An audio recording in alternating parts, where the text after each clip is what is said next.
Ladies and gentlemen, welcome to another edition of Underground Rising right here on the Psychosin project channel here on YouTube. Today I'm going to be reviewing the upcoming album by the one and only Elderoth, their second album called Mystic.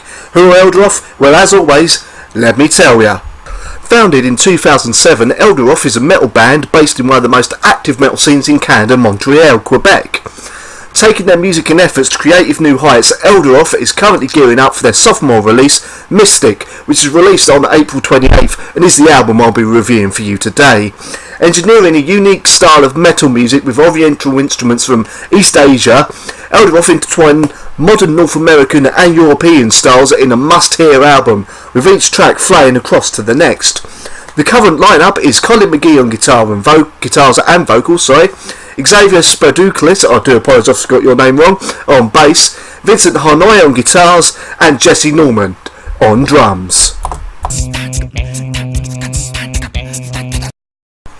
The first two songs on the album, yes, the first two, because I'm reviewing them together. The album starts with a song called Within, which is just an intro that starts with a Japanese sounding guitar, which then goes into some nice riffing with an Eastern flavoured sound backed up by pounding drums. An awesome intro to kickstart the album. Then we go into Black and Blue, the first song proper on the album itself. Starts with the keyboard playing a melody, then the band comes in with fast drumming, an almost Dragon Force style riff. The vocals then come in sounding very much like Devin Townsend. In fact, the whole song has a very Devin Townsend project feel to it. The keyboard and guitars complementing each other perfectly and the vocals floating over the top of the riffs. It then goes into a nice chuggy riff and guitar scales going up and down until it's just a sweeping riff and keyboards with the vocals over the top. We then break down to a guitar playing a stop and start riff with an Eastern flavoured guitar, also playing the same melody until we go into a high speed technical melody. This leads to the song coming to a sudden end. Up next is This Shadow by My Side. Now this, I believe, is the first single from the album, and this starts with a guitar fading in, then we're into an almost Meshuggah styled riff and drumming. The vocals then coming over the top of stop and start melody. We then have a spoken word part over some almost dreamless like keyboards. This then takes into a superb sweeping chorus backed by huge sounding guitar chords. This then goes back to the stop start Meshuggah styled riff from before. We break down to nothing until the band kicks back in with the vocalist and a stop-start mid-paced riff backed up by keyboards that then take the foreground of the song, while we have another spoken word piece over the top of it.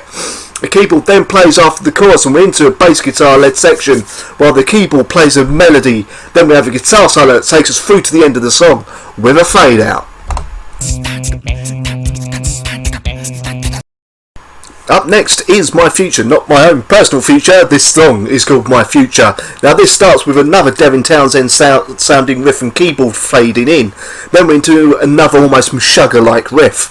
The superb vocals again floating over the top of the music perfectly. The pre-chorus being led mainly by the keyboard and the drum beat to back up the vocals, with a little bit of guitar in the background. The guitar comes back in to bolster the chorus and lend a superb heavy vibe to it. Then we get to the middle of the song where it's led by the keyboard. Then the guitar joins playing another superb riff to help drive the song along.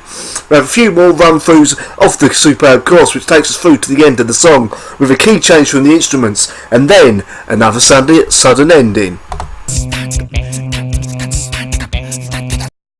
Falling Star is the next track. Now this starts with the sound of Far Eastern instruments playing, then the guitar comes in and the vocals come in very low sounding, almost spoken, until they take off and start singing over superb almost thrash style riff. This alternates with a stop start riff then goes into a very anthemic chorus, making this a song that could sound absolutely incredible live. We then go back to a stop start heavy riff. The vocals join in and the song continues like this with a verse and chorus structure until the band breaks down to a slower pace and starts to play the chorus at almost half the pace it was being played before.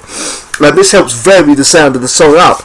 We then speed back up into a stop-start riff again, reminiscent of Meshuggah. We then have a guitar solo that takes through to the end of the song with a fade out on the last guitar note.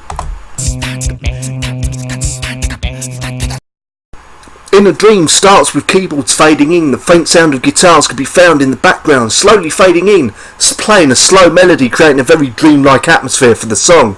At the 1 minute mark, everything stops, then we go into a mid-paced keyboard melody with the vocals over the top of them. Occasional guitars can be heard adding to the sound with the odd chord to bolster the sound.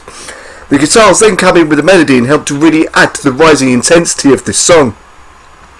We break down to an almost carnival melody from before being played by the keyboard, with occasional little bits of melody and chords by the guitar. The song then ends with the keyboards fading the song back out to sort of bring the song round in a circle.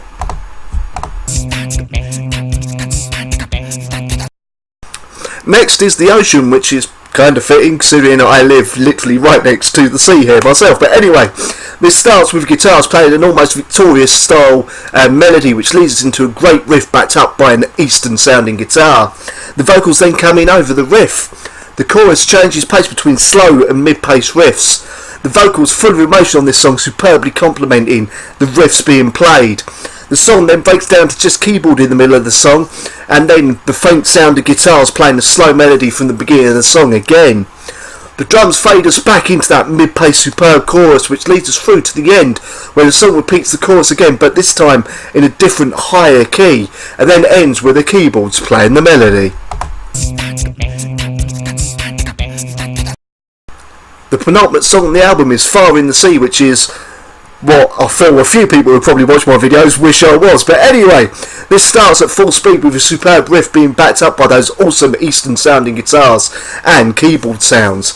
The vocals then come in at full speed, matching up with that driving riff. It's definitely a song that will help start bits.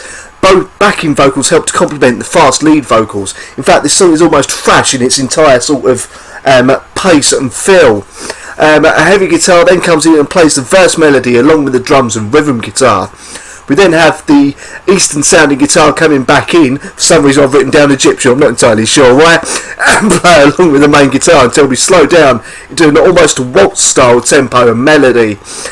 This leads us into a guitar solo which really shows off the guitarist's incredible playing skills.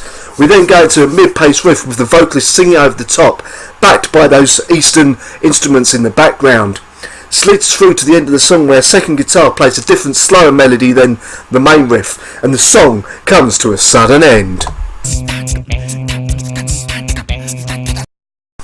The last song on the album is in fact an instrumental, and it's called Always Remember. Now this starts with those Japanese style sounds from the keyboard. A huge slow riff then comes in, backed up by the keyboard for a stop-start sounding melody. We then get another awesome guitar solo coming to drive the song forward into a slightly heavy variation of the riff from before. We break down to just the Japanese instruments from before playing the melody by themselves, which takes us through to the end of the song and the end of the album with a fade out.